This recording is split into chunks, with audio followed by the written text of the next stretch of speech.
Yogi Houston, can you explain to unions like AFGE and Teamsters how naked short selling FTDs affect their pensions and 401ks? Yes. Okay.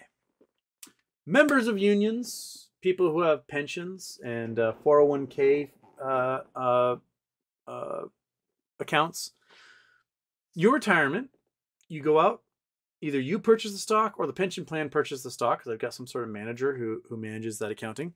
And you hope that they get stock that either increases in value, is able to give out dividends, so that when you put money in, by the time you retire, there's more of it in there than you started with, and you now financed your retirement.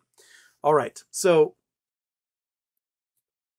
mutual funds, institutions, index funds, pension funds, they like to lend out their shares to short sellers, collect the interest on that, make some money off of that, and then they're like, okay, we made some money off of that.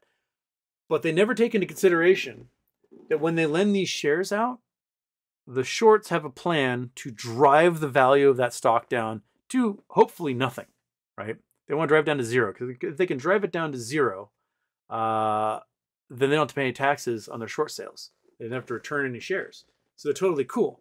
So if you have a stock that's worth $100 and you lend it to a short seller, the entire intention of the short seller is to sell that stock for $100 and then buy it back at something significantly lower, right? And then return that stock to you.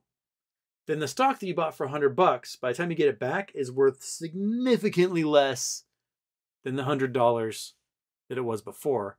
And your pension fund, your retirement account, and your mutual fund, and whatever, has now lost value as a result. It is now a poor performing fund. So when you lend these shares out, yeah, you might be able to collect, a 1-2% interest rate on the value of those shares, but does it make up for the 90% drop in the value of the shares themselves by the time you get it back?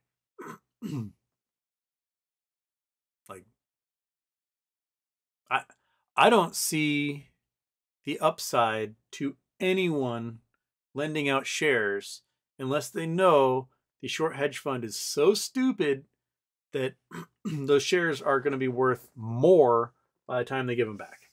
And over the last 30 years, that's seldom been the case.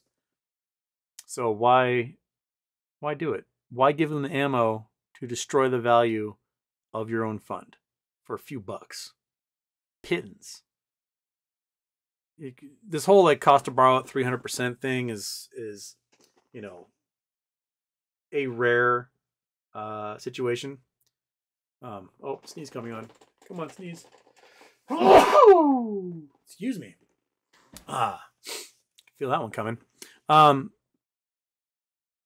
So yeah, it affects your pensions, it affects your 401ks, and